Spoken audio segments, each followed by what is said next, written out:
सहज में आप आभूषण लेकर उसे मिलावट रहित करना चाहे तो नहीं होगा, उसको जलाना पड़ेगा, तपाना पड़ेगा। ऐसे ही जो महापुरुष तपस्या के द्वारा, तप किसे कहते हैं?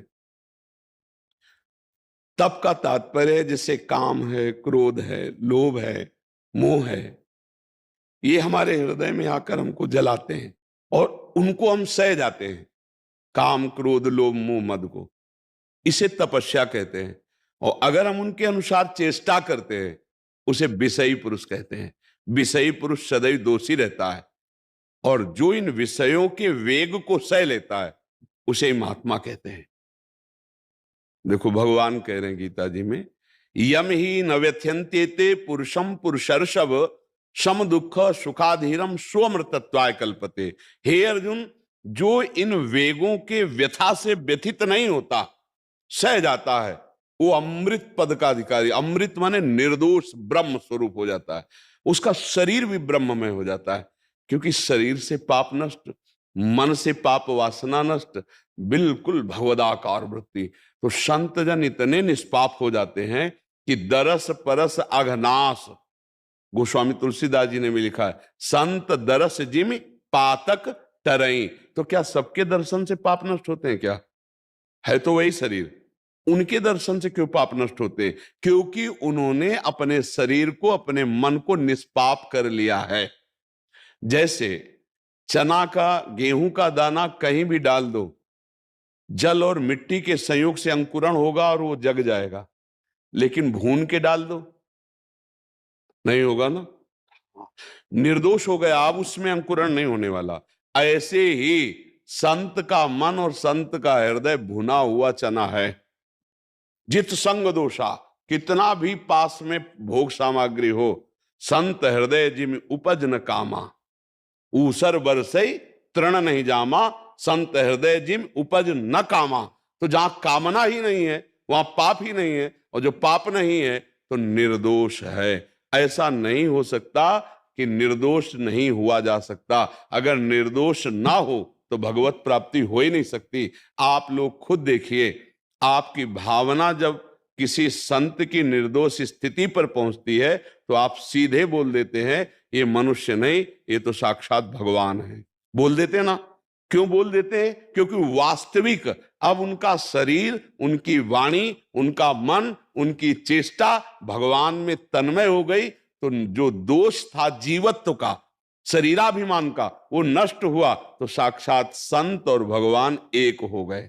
भगवान ने भी नवधा भक्ति में वर्णन किया है, सातों सम मोहि मैं जग देखा, मोते अधिक संत कर लेखा।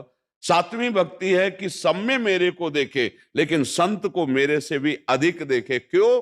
क्योंकि उसने भगवान का भजन करके भगवत स्वरूप तन को भी कर लिया, मन को भी कर लिया। तो ऐसा नहीं है कि दोष युक्त प्राणी कभी निर्दोष नहीं हो सकता। घोर वैश्यागामी, चोर, हिंसक, पापी जब भगवान की कृपा हुई और नाम जप में लगे और साधु संग मिला तो ब्रह्म ऋषि हो गए, महात्मा हो गए, निर्दोष हो गए। और इतने निर्दोष हो गए, सतरति सतरति सा लोकान तारयति, वो खुद तर गए, वो दूसरों को तार दिया, लोक के लोक को पावन कर दिया, लाखों करोड़ों असंख्यों को भगवत प्राप्ति करा दी। ये निर्दोष स्थिति आ जाती है। आप समझ पा रहे? भगवान के भजन से सब कुछ संभव है। वैसे ये दोष युक्त रचना है, इसकी जो रचना हुई है वो मिलावट से हुई है, ये शुद्ध नहीं है। इस पर जब तक हम अपनापन रखेंगे तब तक दोष ही दोष रहेंगे। और जब निर्दोष श्री भगवान से अपनापन होगा तो आप निर्दोष हो जाएंगे। उनका नाम, उनका रूप, उनकी लीला, उनकी सेवा, उनका चिंतन, तो वो भी भगवत स्वरूप हो गया। ब्रह्मविद ब्रह्मैव भवति। अब काम का चिंतन, क्रोध का चिंतन, लोभ का चिंतन, मोह का चिंतन, धन का चिंतन, मान का चिंतन, तो दोष ही दोष है नहीं? तो ये, हाँ, तो ऐसे जैसे सहज में आप सोने को निर्दोष नहीं कर सकते, उसको गलाना पड़ेगा, कसौटी पे कसा जाएगा। ऐसे तपस्या की आग में जलना पड़ेगा, काम क्रोध लोभ मोह मद मत्सर रूपी कूड़ा हटाना पड़ेगा, तब शुद्ध ब्रह्म तुम थे, हो, रहोगे, ऐसा अनुभव हो जाएगा। ऐसा अनुभव हुआ तो भगवान का ऐसा महान अनुभव करने वाला जगत के लोगों को भी पावन कर देता है। और पावन नहीं हो रहे, अगर संत जन ना हो तो आप देखो मति कहां जा रही है, और जिन जिन के कानों में शब्द पड़ रहे हैं वो पकड़ रहे हैं, तो देखो वो कहां जा रहे हैं, उठने लगे। बोले 6 महीने से सत्संग सुना, मांस छोड़ दिया, शराब छोड़ दिया, गंदी बात छोड़ दी, कितनी बड़ी बात हो गई। हाँ, कितनी बड़ी बात हो गई, परिवर्तन हो रहा है ना। इसका मतलब है कि हमारा सुधार हो सकता है। भानु प्रताप सिंह जी, लखीमपुर से। महाराज जी श्री राधे। महाराज जी, मेरी दादी शंकर जी का मंदिर बनवा रही थी, स्वर्गवास हो गया, अभी मंदिर अधूरा है। अब मेरा मन राधा नाम में आसक्त हो गया है। क्या शिवलिंग और राधा कृष्ण का मंदिर एक साथ हो सकता है? क्या करूं, कुछ समझ ही नहीं आ रहा। पहले तो अगर केवल शिव जी का ही संकल्प था तो शिव जी का ही मंदिर बनवा दीजिए, समझ रहे ना। और प्रियता भगवान शंकर की कृपा से ही होती है। राधा कृष्ण के चरणों में प्रीति भगवान त्रिपुरारी शिव जी की कृपा से होती है। वो परम वैष्णवाचार्य देवाधिदेव महादेव कृपा करते हैं, तब भगवान के चरणों में प्रेम। जा पर कृपा न करें पुरारी, सो न पाओ मन भगत हमारी। तो जो दादी जी का तुम्हारे संकल्प था उसको पूरा करो। भगवान शिव का मंदिर जो अधूरा है उसे पूरा बनवा दो, और हृदय में प्रतिष्ठा करो राधा कृष्ण की, और मंदिर में प्रतिष्ठा करो भगवान शिव की। वो आपके हृदय वाली बात वो पूरी कर देंगे। और मंदिर बनवाना सरल है, लेकिन बराबर उनकी पूजा होती रहे, ये बात ध्यान में रखना है। नहीं, बहुत से ऐसे बड़े मंदिर बने हुए जिनमें कोई जल चढ़ाने वाला नहीं। तो इसीलिए जैसे कोई हमसे सलाह ले कि हम मंदिर बनवाना चाहते हैं, तो हम पहले कह देंगे कि मंदिर बनवाने के पहले तुम्हारे पास अर्थव्यवस्था इतनी होनी चाहिए कि उनकी सेवा होती रहे। हम मंदिर बनवा दिया, कोई जल चढ़ाने वाला नहीं, प्राण प्रतिष्ठा कर दी, तो आप फिर अपराध हो जाएगा। बहुत मंदिर बने पड़े हैं, उनमें जल चढ़ाने वाला कोई नहीं है। अब दादी ने संकल्प किया है तो आपकी दादी है तो आपको करना ही है, पर ये व्यवस्था हमारी तरफ से प्रार्थना है कि उनकी सेवा होती रहे। कुछ ऐसा पहले पुराने समय में जैसे मंदिर बनवाए जाते थे तो कुछ संपत्ति लगा दी जाती थी कि अगर कोई नहीं करने वाला है तो मंदिर की संपत्ति के प्रभाव से उनकी सेवा करता रहे। जैसे कुछ जमीन लगा दिया, कुछ बैंक बैलेंस ऐसे कर दिया कि उसके पैसे से पुजारी रख ले और वो सेवा करता है। अगर प्रभु की स्थापना की और सेवा नहीं हो रही तो हम मंदिर बनवाते इसीलिए कि हमारी सदगति हो जाए, लेकिन वो बाधा पहुंच जाएगी।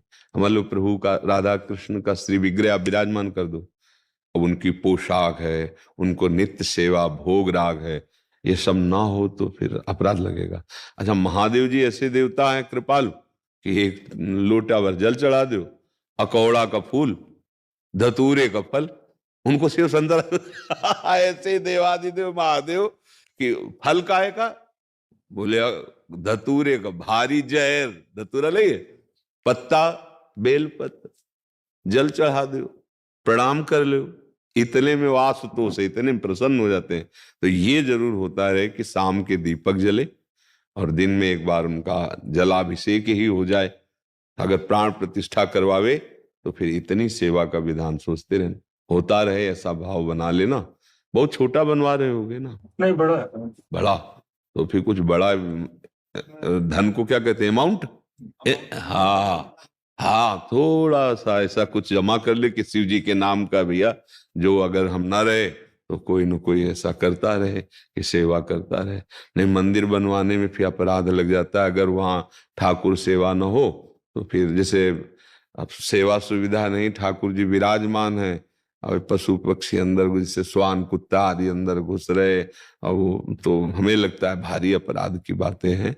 बहुत मंदिर ऐसे बने जैसे हम देखा ना भ्रमण के समय कि जिनमें जल ही चढ़ाने वाला कोई, और आप गांवों में भी देख लीजिए वैसी पीढ़ी तैयार हो रही है, घर आ रहे तो उनको अपने घर में आने में परेशानी हो रही, वो जल चढ़ाने कैसे जाएंगे, ऐसी राक्षसी बुद्धि हो गई। भाई जो शराब पीते हैं, जो जुआ खेलते हैं, जो मांस खाते हैं, वो शंकर जी में जल चढ़ाने जाएंगे, उनकी श्रद्धा नहीं रह जाती।